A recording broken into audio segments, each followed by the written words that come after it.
Now, GovTech 2023 kicked off yesterday, and the premier ICT conference on the continent will be dissecting what possibilities a platform economy holds for the public sector. Now, the conference is driven by the theme for this year, Platform Economy for Digital Transformation and Inclusive Growth.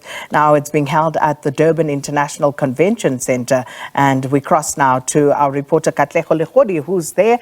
And of course, yesterday you didn't, come through the way I expected, with all the lights and all the technological things. But I see you did try yesterday, Katlego, to show us some of the gadgets on display there.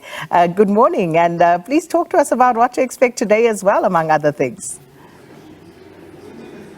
A very good morning to you, Sakina, and to our viewers at home. Well, in the morning yesterday, the Minister of Communications and Digital Technologies, this being Minister Mondli Gungubele, was expected to really cut the ribbon into this hub where you find us this morning. So those gadgets were still coming, and today we'll try by all means as well to reflect with you in terms of those technological, more or less gadgets and innovative ideas that exist within this platform. Today, of course, marking day 2 of the GovTech conference taking place at the Durban ICC. A lot of conversations are being held here, Sakina, around the platform economy, around how really South Africa should move with the times in just leveraging and getting the best out of this fourth industrial revolution. We know very well that a lot of companies, most of them here, have really positioned themselves to partner with government to ensure that South Africa is not left behind. The SITA being our host here, with the Department of Communications, trying by all means to ensure that it's all hands on deck and everyone comes through for South Africa. Just yesterday, hearing Minister Mondli Gungubele talking about the SA Connect program that they have running. This is a program that has been ongoing over time to ensure that they roll out this broadband connectivity so that no one is left behind. We're talking about, when hearing of the minister talking about 3 billion rand that has been set aside just for the rollout of most of these facilities, government entities that will see just IT and ICT just championed without any interference. South Africa wants to really move into the fourth industrial revolution space, the fifth industrial revolution space, and in any way making sure that also all of these companies and the delivery of services is not hampered where this is concerned. So under the spotlight today, we'll be seeing those platform economies just basically taking center stage. We'll also see plenary sessions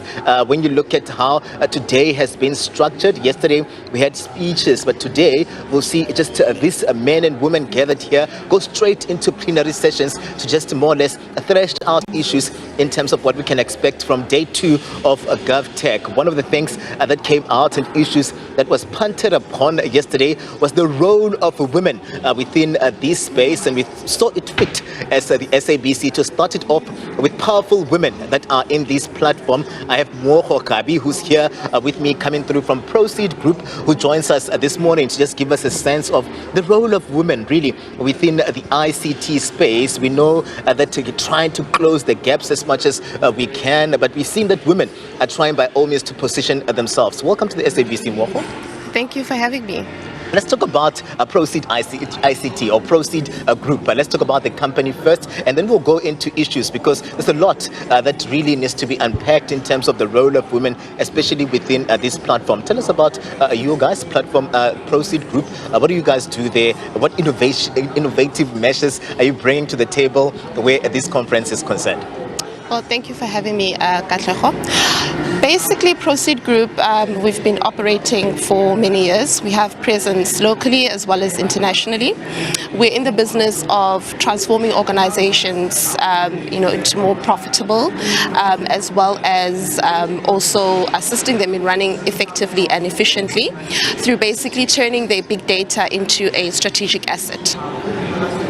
That's what we focus on. And let us in then on really how you've been faring as women within this particular space. We know that ICT, it requires a lot of innovation and we're seeing women slowly but surely coming into this space and really sitting at those tables, important tables, and making decisions around the future of ICT where South Africa is concerned. So as a woman in tech, there has been a lot of development within the tech space and inviting more women.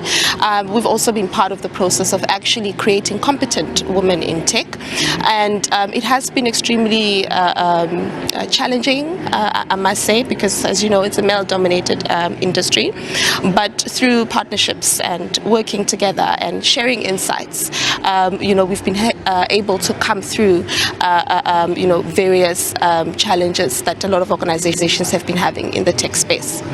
Let's talk about some of those challenges. I mean, really, you're saying it's been a male-dominated space. Let's talk about some of those challenges and how then this particular conference can address some of those hiccups where women are still lagging behind where this IT space is concerned. I believe that as a woman, you always have to work twice as hard.